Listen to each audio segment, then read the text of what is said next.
Welcome to the ultimate UFC CTE tier list. Today we'll be delving into the careers of some of the most battered and bruised individuals to ever grace the UFC logo mattress. I carved out 10 spaces in Dana's basement gallows because they wouldn't let me use the PI, and with a mathematical equation that would make Einstein shit blood in his underpants, I'm gonna establish the first official modern CT era wing in the UFC Hall of Fame. These men will be revered the same as champions and pioneers alike. Future troubadours will write songs about how some of them murdered their families in a mindless rage. Loved ones will be sure to make funeral speeches acting like they can't believe daddy passed away at 51. And most importantly, Dana White will continue to lead a life dreams couldn't conjure. A long, lavish, CTE-less life. So without further awful intro jokes, let's get into the criteria because it really wasn't that easy trying to figure out how to make this halfway scientific. I initially thought, well, obviously it comes down to the amount of unconsensual naps you've taken over the course of your career, but there's much more to it than that. When you look at cases like Max Holloway and Sean Strickland, guys who have taken an ungodly amount of shots but haven't been knocked out frequently or at all, you can't only judge brain damage based on knockout losses. You have to include significant head strikes absorbed, as well as the amount of times a fighter gets knocked down. Now, with all three of those concepts in mind, I created like a mush brain point system where knockout losses equals 7 points, times knocked down equals 2 points, and per 100 significant strikes absorbed, each weight class gets a point value scaled to that specific weight class. The logic behind this is that 100 significant strikes absorbed at heavyweight is significantly more damaging than bantamweight. Either way, I went through and tallied the Tapology top 100 fighters in every division, filtering out any non-UFC fighters, of course, and the top 10 scores are going to be our first official modern CT era inductees. We have 4 C tier, 3 B tier, 2 A tier, and 1 S tier. Starting off the list with a specimen whose retard strength fights his battles for him, Marcin Tybura. First of all, what a fucking bore fest it was watching replays. All I could think of as nothing was happening was Marcin has the fucking physical demeanor of funnel cake. Like, no matter what was going on in the fight, I kept thinking to myself, why is this fat Aryan caveman dealing with these heavyweights when he could easily make 185? It's not like he's teetering on anything with that umpire gut. My man just decided to pick ranch dressing over a size advantage. And for the most part, he paid the price in blood, but if you look at Tybura's career overall, things could have gone significantly worse. Before he entered the UFC, he had already multiple times defended the M1 heavyweight belt, losing only once in a non-title fight against who the knows Russian guy. Upon his debut in the UFC, things looked even more promising. He dropped an immediate loss to primetime Timmy Johnson via unanimous 29-28 decision and went on to win 3 straight against 2 solid prospects and a former UFC heavyweight champion. Marcin's M1 credentials paired with a flossy record quickly became undeniable to the MMA gods. You know, why the f am I wondering why he's fat? Why the f would you stop eating cheeseburgers if you're sitting pretty on a 16-2 heavyweight record? You lost a BS doctor stoppage to a nobody in a close 29-28 to Tim Johnson, who was not a scrub in 2016. If I'm Marcin, I'm doing the end of the bag chip dump for like everything in the pantry.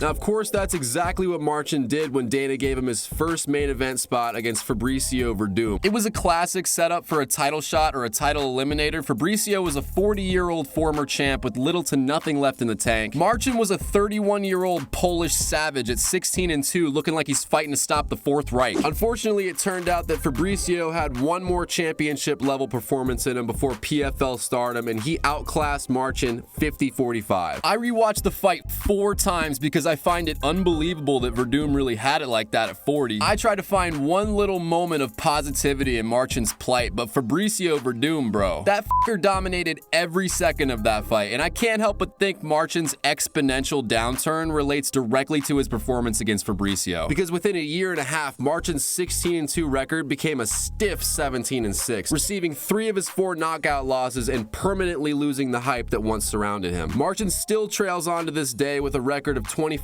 sporting 4 knockout losses, 5 knockdowns suffered, and 700 heavyweight strikes absorbed. There's still plenty of time for him to climb the CTE ladder. My man's still 38 years young, but for now he finds his place at the bottom of C tier. Next up, a man who continues to defy the laws of God, Jose Aldo Jr. Now, I want to stress how difficult it is for a sub 205 to make this tier list, and a featherweight of Jose Aldo's status is almost unfathomable. With more than 1,600 strikes absorbed, 4 knockout losses, and 3 knockdowns. Jesus Christ, I feel like I'm reading Cody Garbrandt's memoir. You know, before Conor McGregor existed, Jose was absolutely untouchable. He defended the WEC belt 3 times before it was promoted to the UFC undisputed belt, so basically 3 pseudo UFC title defenses without a scratch. Once he became the de facto champion, Jose sailed like fiber-rich poo down the river of legends, encountering very little resistance. If that fucking pharmacy nostril damn horny leprechaun didn't pop Jose's skull cherry, who knows how many more times he could have beaten Chad Mendes. So with a heavy heart, I give my personal favorite UFC fighter his rightful place in C tier. Please, for God's sake, Jose, do not be Sean O'Malley food when he loses to Merab. Moving on to our next patient, he barely snuck past Aldo with a total of 67 points, Robert Whittaker. Robert's been the gatekeeper of middleweight since his debut against Clint Hester in 2014. And other than a few minor slip-ups, most people view Robert as the second most dominant middleweight of our time. But what most people don't know, or at least I didn't know the extent of, Robert's taken a couple dingers along the way. Not only has he been knocked out thrice, he's been knocked down 8 times and absorbed more than 1,000 strikes. He's got 5 fight of the night bonuses, 2 of which were against Yoel Romero. I can't fucking imagine how awful a regular fight with Yoel Romero is, let alone a fight of the night. Robert described it as akin to punching concrete, which he had to do for 10 rounds. An entire Game of Thrones episode was spent punching concrete. Fast forward 6 years and 8 wars later, Robert is 33 years old, still very much in his prime. Dude has at least 3 more years to climb the CTE ladder, and he's already claiming his stake. If he decides to go the Anderson Silva route, we could easily see an A-tier competitor by 2031. For now, though, I bestow the honor of C-tier to Robert Thomas Montgomery Whittaker. May he continue his quest for fire and beat the dog shit out of Kamzat whenever he decides to exist. Capping off the bottom feeders, we have a man who would be a great motivational speaker for special needs children, Bobby King Green, who's in the same boat as Robert Whittaker point total wise, but in Bobby's case, the majority of his doctor's appointments come from being slept bad. The first happened in the King of the Cage against Tim Means, and I wish I could find footage of this because for Bobby Green to quit on the stool, it must have been brutal. The second was Dustin Poirier in 2016 at UFC 199. This is a fight to watch if you want to see some delicious vintage Poirier. Just a fucking rock solid Louisiana ass whooping with no breaks. The third was a lot less brutal. Islam wrapped him up immediately and TKO'd him on the ground. Almost all the punches landed on Bobby's arms, and you could probably argue an early stoppage, but a TKO is a TKO. The fourth honestly shouldn't have happened. Bobby was unloading hard on Drew Dober, almost completely unanswered. All of a sudden, in the middle of round 2, Dober's Peter grew 9 sizes too big, and with a left hook from Lucifer himself, Bobby Green went from dominating the fight to half-consciously protesting a great stoppage. The fifth and final knockout was by far the hardest to watch, and it would be counted as 12 knockouts if I could get it past the UN. Jalen Turner and Bobby Green faced off in the co-main event of Dariush versus Sarukian. It was the 5th time Bobby took a fight within 2 months of a previous fight, and the activity on his old body started to show. He didn't have the speed or the power advantage, which it's like, that's fucking discouraging. Jalen has to give himself tapeworms while eating a Soviet POW's diet. There's no reason for him to have more pop than Bobby, regardless of the age difference. Nonetheless, at the midpoint of round 1, Bobby attempted to counter Jalen's 1-2 with a left hook, and I don't know if it was bad timing, bad technique, or Jalen's bionicle figure getting in the way, but Bobby whiffed bad, catching the 2 square on the noggin. Before he could gather himself enough to pretend not to be hurt, Jalen swarmed him with some of the most relentless ground and pound we've ever seen in the octagon. It lasted about 15 seconds total, and Bobby probably went in and out of consciousness 3 fucking times. I mean, it was some real Mario Yamasaki shit. On top of his 5 KO losses, he's been knocked down 5 times and absorbed 1,100 strikes at lightweight. Most of those strikes are thrown by high-level competition, so with all that lovely information, Bobby Green takes a well-earned position at C tier.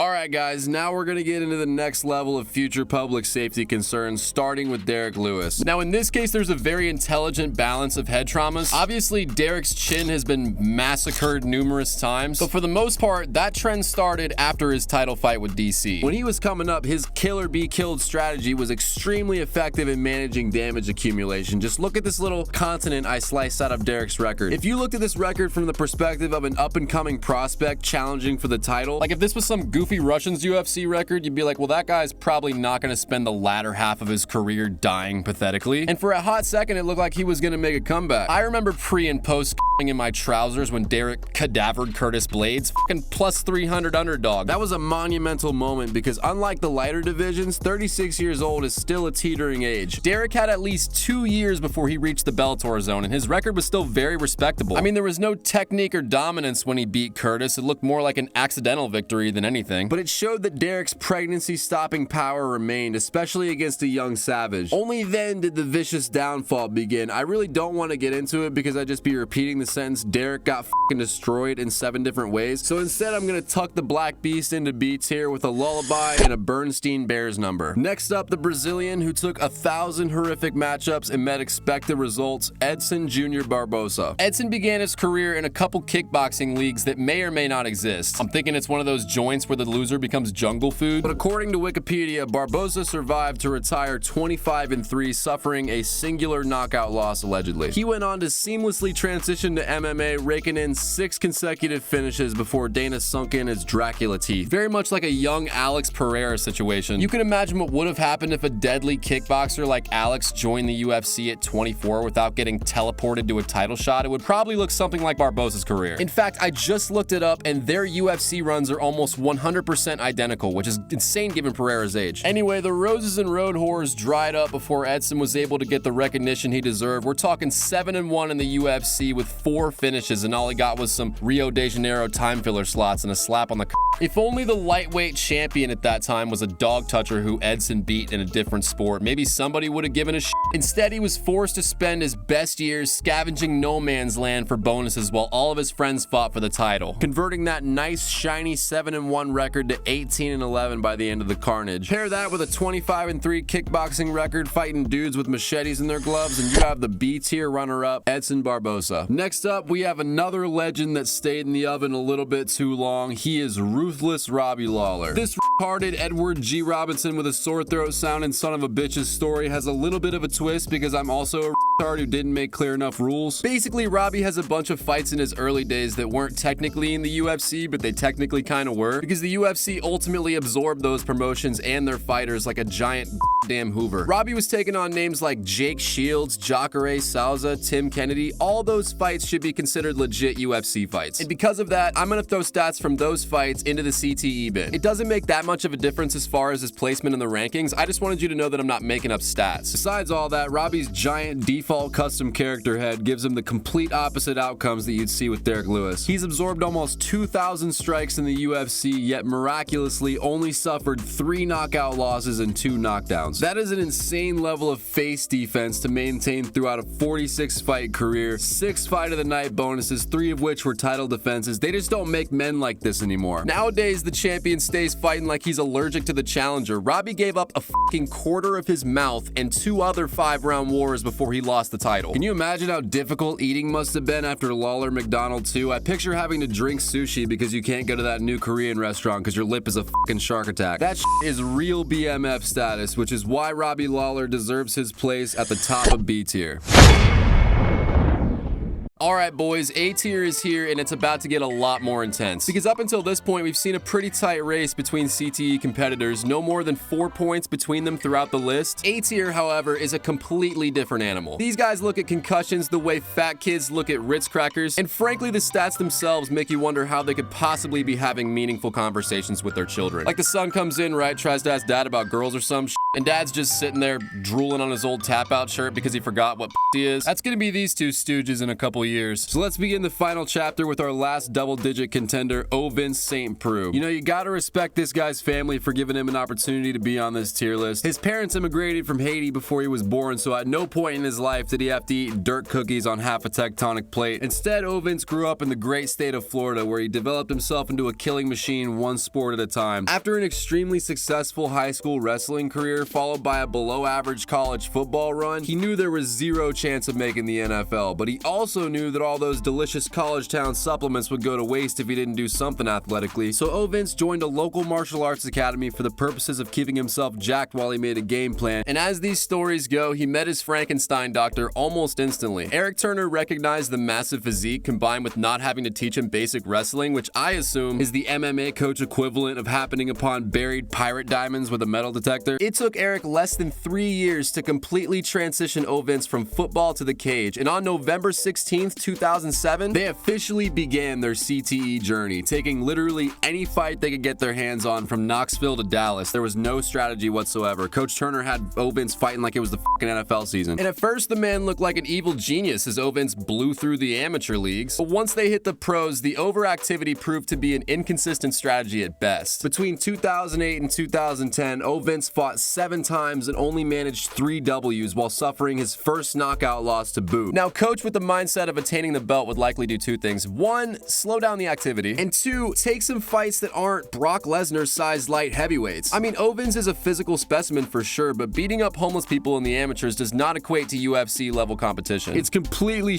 retarded, and the duo continued their campaign for the rest of O. Vince's funky career with no pit stops. In total, he accumulated over 1,000 light heavyweight strikes, 5 knockout losses, and 6 knockdowns. He's also coming off a solid victory over Kennedy Nzechukwu, and during his post-fight interview, his coach/handler made it very clear that they plan to keep O. Vince as active as ever at 41 years old. There's very little chance he's going to pass up our next 2 competitors, but I certainly expect great things from O. Vince this year. Next up, we have our A-tier champion, and he's the only man who looks more like a home invader than his home invader, Anthony Lionheart Smith. Starting from humble beginnings, Anthony Smith dropped out of high school to become a full-time concrete finisher. He also made some side money part-time as a sci-fi costume when he wasn't fighting for local MMA promotions. And even though existing to scare people was always his true passion, his flawless run in the amateur leagues was as undeniable to his coaches as St. Preux's. He just didn't have world-class college athletic facilities at his disposal. In fact, his backstory contains 0 information regarding high school sports or middle school sports or any of that. And it also doesn't say anything about criminal history, so you know he wasn't punching people in the face over concrete finishing arguments. I mean, by all appearances, he woke up one day and made the decision to cage fight with every breathing human being in Middle America. And if you thought St. Preux's schedule was ridiculous, then buckle up, because Lionheart kicked off his career with 12 fights in 13 months. Basically, anybody in the surrounding states of Nebraska from 2008 to 2009 who went to an MMA event saw Anthony Smith on the ticket somewhere. He continued his self-carnage all the way into 2012, amassing 7 knockout losses without skipping a beat. Meaning Anthony had Derek Lewis's career knockout stats before he turned 25. Whoever's concrete he was finishing probably died in a collapse. There's probably like 2 entire Ryan Holmes neighborhoods somewhere in Nebraska with a much higher than normal rate of basement implosion. Thankfully, Anthony was able to quit his full-time job when his early losses started to swing back around in his favor. From 2012 to 2019, Anthony managed a career-altering record of 17-5, which isn't fantastic, but a now 32-13 record is much better prospect food than 15-8, or at least that's what the UFC thought. And they were absolutely right. Anthony served as a perfect hors d'oeuvre for champions and newcomers alike, racking up 4 more knockout losses and 1,100 absorbed strikes along the way. He also got knocked down 6 times, but that's like including me taking a shit in the ocean as part of the ocean. It's pretty much irrelevant to talk about.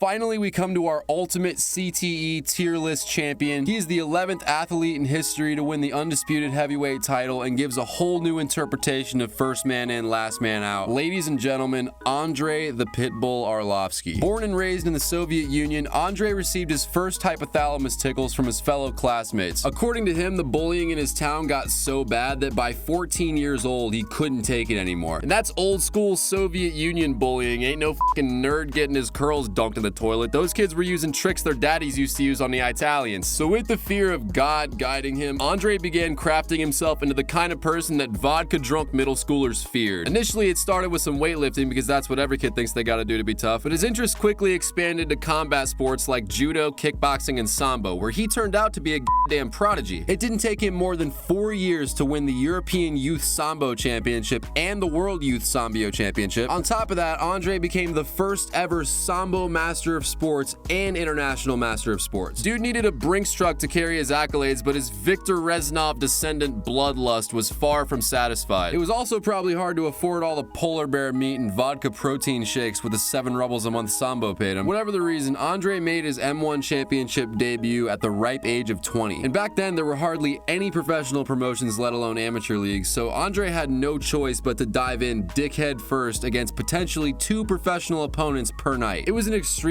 hardcore way to begin a mixed martial arts career, even for the newly minted Master of Sports, yet Andre surpassed expectations, going 3-1 in the Gulag and earning himself a one-way ticket to the UFC. Now, you'd think fighting Spetsnaz soldiers on their lunch break would be more than sufficient preparation for the UFC, and for the most part, you'd be right. However, Andrei Arlovsky's championship mindset didn't originate in entertainment. It came literally from the Russian Olympics. He likely had no knowledge about the precedents boxing set in stone years before MMA's existence. The idea of padded records and hype trains were irrelevant to him. The only thing he knew was pure government-sponsored violence, and for the early 2000s, it was actually a good strategy. The UFC still hadn't caught mainstream media coverage, so there really wasn't much of an opportunity to make a name for himself outside the octagon. Luckily, inside the octagon, Andre established himself with the first world-class Sambo experience ever displayed on pay-per-view. Now, of course, all that sounds like the magical backstory of a champion, and it would have been if Andre quit while he was hot, but after fighting until the age that most non-athletic regular people need hip replacements just from doing normal shit, it doesn't matter how grizzled your backstory is, you're gonna get smashed repeatedly. Over his long-ass run through the UFC, then some other promotions, then the UFC again, he gathered a jaw-dropping 12 knockout losses, suffered 13 knockdowns, and absorbed over 1,300 heavyweight strikes between Strikeforce and the UFC. Therefore, there is no question in my mind about who deserves the world headache crown. Andrei Arlovsky's been doing this since Monica Lewinsky received her final presidential load. It's honestly fitting that this video be made now, because Andre just so happened to have his unwilling retirement fight last weekend. It wasn't much as far as damage accumulation, but it certainly put a cherry on top of an already impressive CTE run. Anthony Smith is trailing him by 30 points with a juicy sideline gig to look forward to. It's going to be really hard for Anthony to close the gap between Arlovsky and himself before the calamari and Starbucks corrupt his soul forever, you know what I mean? Overall, it seems obvious to me that Andrei Arlovsky was put on this earth for one reason, and that is emulating his fallen Soviet ancestors on the world stage of combat sports. Or in other words, massive casualties for small victories. It doesn't appear that any amount of accumulated damage, any amount of devastating knockouts are going to stop Arlovsky from defending the motherland known as his dome piece. So with nothing else to say about this old savage, I'm going to play Andre out with some random Soviet Union song from World War II-ish. Темная ночь,